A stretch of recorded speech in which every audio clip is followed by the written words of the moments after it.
welcome into a summer edition of Inside the Huddle. I'm Sam Word. I'm joined by Kyle Etherington.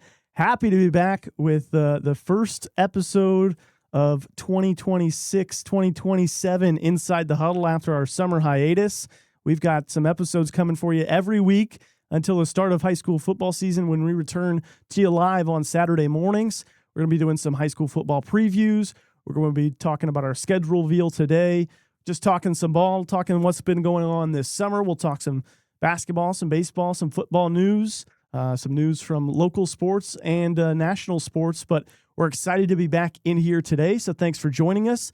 And today we're going to reveal the 2026 Hoosierland TV Game of the Week schedule. We are 4 weeks away as we're recording this on July 24th, Friday, 4 weeks away from the first week of Indiana high school football, and we're going to reveal to you our 2026 Game of the Week schedule, and we could not be more excited. Before we do that, Kyle, let's talk some national sports. Today, a big news out of Philadelphia. LeBron James is joining the Philadelphia 76ers, and Kyle, you're a Celtics fan, but you were kind of happy that LeBron is going to Philly. Well, as a Celtics fan, I'm conflicted because of what Jaylen Brown did and accomplished in Boston. And every single year in the offseason, he was always one of the guys that they said they were going to trade. So I can't say that I blame Brown for being a little bit salty. But if you take a look at LeBron James and his career, starts out in Cleveland as this young kid, kind of goes away to Miami, his college years, if you will,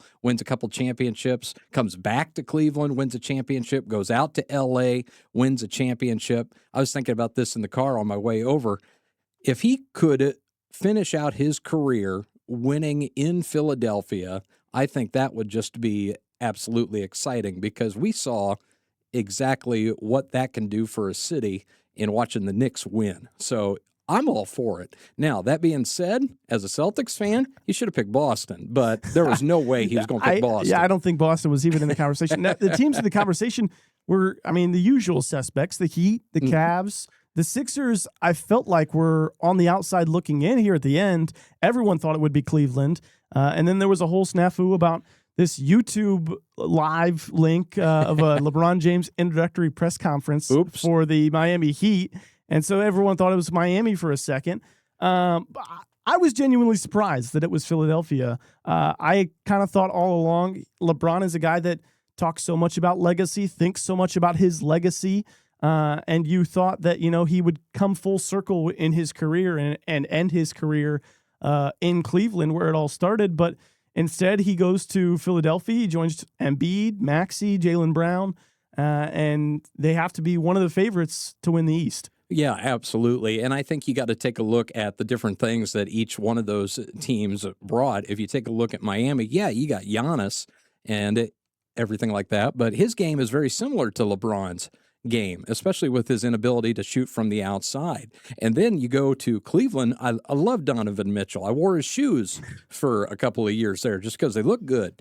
But with James Harden, I don't know if he'd get the ball as much. So I think Philadelphia was probably his best bet in terms of just the player personnel. So this might be more of a business decision, and it's going to make ESPN go crazy because they didn't pick the Heat, didn't pick the Knicks, and didn't pick Cleveland. So I love it, actually, other than being a Celtics fan, which I'm still crying about over Jaylen Brown.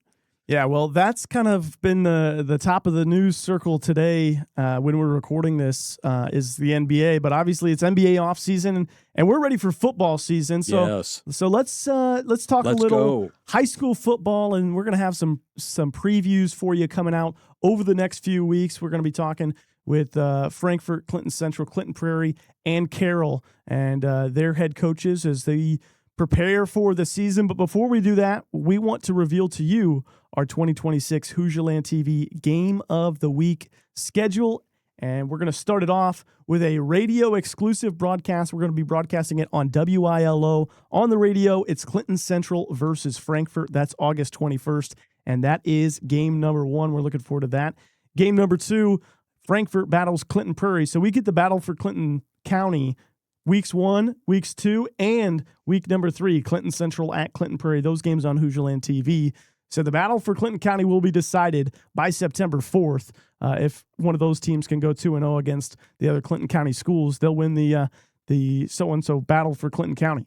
And one thing that is so exciting is growing up in this area, you'd get in the car, especially in late October, early November, high school football, you're freezing outside. You get in the car, you turn the heat on full blast, and you turn your radio dial over to WILO, and you might get the end of another football game. So this is kind of a little bit going into the past, so to speak, with high school football on the radio. So I'm more than thrilled with us doing that week one right out of the gates. That's going to be fun. We continue our coverage later on in September for the Bacon Bowl, September 11th. Let's go. Carroll at Delphi. Bring the skillet. It'll be another good one. Carroll has had the recent success, but they got to go on the road at Delphi into that hostile environment, and that's going to be a good one. We stick with Carroll September 18th. It should be a good Hoosier Heartland Conference test. Eastern at Carroll. Those two teams were near the top of the conference in 2025. Should be a good test. Then September 25th, we are going back to Delphi for the Gophers versus the Oracles, Clinton Prairie versus Delphi, and what's become a little bit of a rivalry these last few years, outside of the typical rivalries we think about, Clinton Prairie and Clinton Central, Delphi and Carroll. I felt like Clinton Prairie versus Delphi has become a really good game these last few years. It's been a really good game, and especially 2 years ago where we had the hurricane, the effects of it in a monsoon, rain coming down. The kids absolutely loving it. Everybody in the stands not exactly enjoying it. Us in the booth, we were nice and dry, and we brought our umbrellas. So I'm looking forward to that game. Bring it on all weather if we get to sit in a nice weather-controlled booth. And then last year, it was at Clinton Prairie, and the Gophers kind of dominated that game. And I think back to Kai Jacobs making maybe the play of the year. He had a one-handed interception, returned it for a pick six, and led the Gophers to a victory in that one. Let's keep going. October 2nd, Carroll at Clinton Central. And then October 9th, Clinton Prairie at Carroll. So of the four teams that we cover the most in Prairie, Central, Carroll, and Frankfort, we'll get to Rossville, of course, during basketball season and stuff like that. But what is this football that you speak of? But we're going to get a good stretch there, Carroll and Clinton Central, then Clinton Prairie and Carroll. Some good games there. And then to round out the year, Clinton Central at Tri-Central. We went to this game a couple of years ago. Tri-Central back with a football team after having the season canceled last year and having to forfeit all their games due to low numbers, but they're going to be back, and we're hoping for a good game on October 16th. Yeah, I think that's going to be a great game because Tri-Central has still continued to work. They've still continued to grind it out. Former students, Austin Horn from Tri-Central, he's been one of the catalysts in some of the off-season workouts. They've got a brand new coach. I think they even got a brand new athletic director. So it could be a brand new look for the Tri-Central Trojans this year, and they could give their opponents some challenges this year because Austin Horn, he wasn't too bad of a running back. He was pretty good. So I'm sure he's got the competitive edge to help the Trojans get back to the days of George Gilbert. Yeah, and we're going to talk a lot more football coming up over the next few weeks with our preseason previews. We're going to have a couple guests later today, not in today's show, but it'll come out over the next couple of weeks. We'll talk with coaches from Clinton Central, Carroll, Clinton Prairie, and Frankfort. A couple new coaches, of course, at Frankfort and Clinton Central, see how their offseason training has been going, and we're really excited to talk to them. But I want to talk a little bit about the Hoosier Heartland Conferences. That's kind of the main conference that we stick in for our football coverage, and your thoughts on that conference this season here coming into 2026, and who are going to be the key competitors? Well, I think you have to start with kind of the top three the last couple of years, Eastern, Sheridan, and Carroll. I mean, football is kind of a way of life there just a little bit. And I'm not talking about they neglect different things or anything like that. I'm talking about people tailgating for high school football. Now, that's something that has only come around in certain patches of the country, especially Ohio and Texas. So if you got to talk about the Hoosier Heartland Conference, you got to talk about those three clubs coming in. But we've seen the last couple of years, teams like Taylor, they've played the spoiler, especially with some of the great athletes that they've had in the past, kind of lost a lot of them to graduation. So we'll see how the Titans do. And then who knows? Clinton Prairie might make a little bit of some noise this year. Coach Slicker, always prepared, always ready to go. And then you got Clinton Central and Tri-Central with some brand new coaches.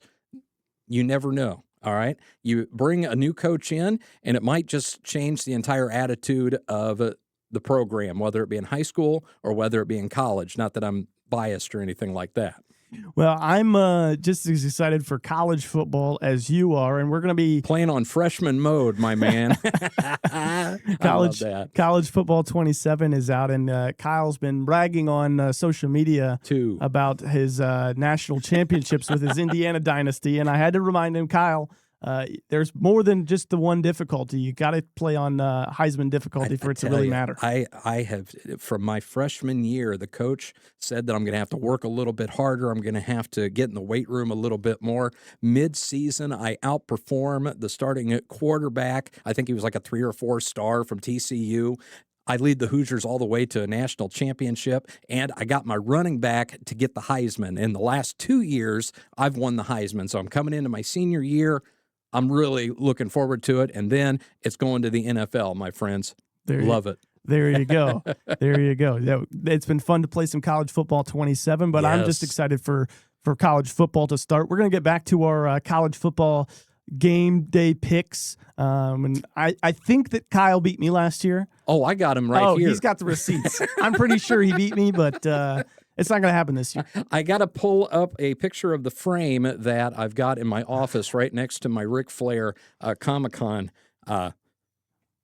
photo. Yeah, it got really, really close about midway through the year. And then I'm just going to go out on a limb here, but I think the game that might have started turning the momentum just a little bit for me was the Indiana-Oregon game, which I could not believe that I predicted correctly, but I also got the score right as well, too. So, that's just me going off right there. So what was the final score last year? The final score, I'm not going to mention any of our other coaches because I got some bad advice from some of our other coaches. It ended up being Sam 12-8 versus Kyle's 14-6. And that last week is what really kind of brought us over the edge, because that last week, week 12, you picked Iowa, Notre Dame, and Texas, okay? I picked USC. I picked Notre Dame because I'm making you happy, okay? I had Notre Dame as one of my hats for my college choices, there you go. So don't get mad at me, all right? And then I picked Georgia, okay? So that's what really did it, because coming into that last week, we both picked Texas Tech, all right? We were 11-6. So coming into that last week, we really had to up our game. And right. Poor Sam, oh, my goodness, just didn't happen, all right? This year, I think, is going to be a little bit of a different story.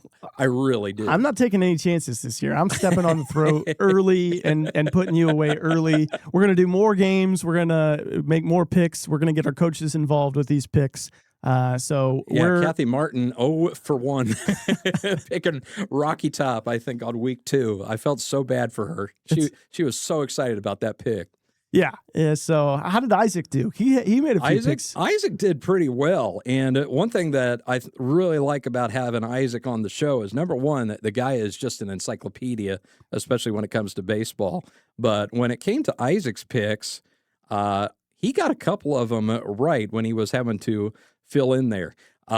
One other thing of note, we go back to week number 6. Coach Slicker, I'm sorry, you're 0-2, my man.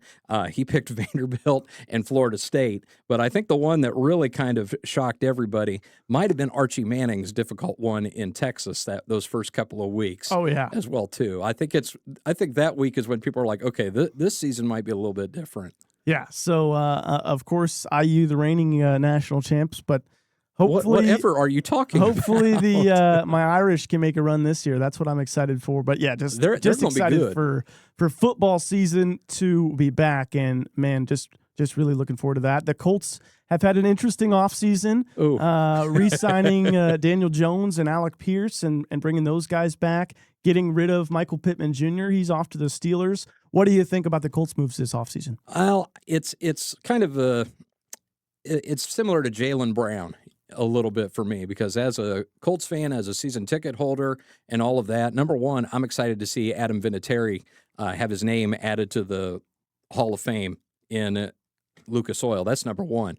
But I really think that these moves had to be done. It's where you're almost kind of like you're doing this each year, you're doing this each year, you're stagnating. And don't forget, a couple of years ago, this was a team that a lot of people picked to go to the Super Bowl. I mean, last year people were like, oh, Indy's got it wrapped up. Daniel Indiana Jones is going to lead us to the promised land once Well, again. they were what, 6-0, 7-0 at one point, okay. had a great record at one point. But let me put it this way, okay? I have never, at least since Andrew Luck retired, okay? And I was at that game when he retired and we got the news, okay?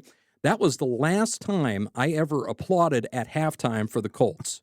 Okay, being in my seat just because I thought we could always do a little bit better. And, you know, I'm a Colts fan, so I'm nuts already. Everybody knew that.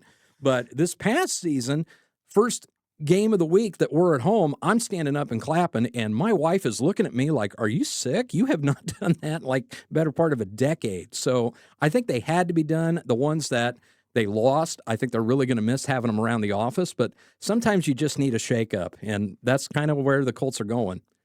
Sometimes you just need a leverage penalty at the end of the game.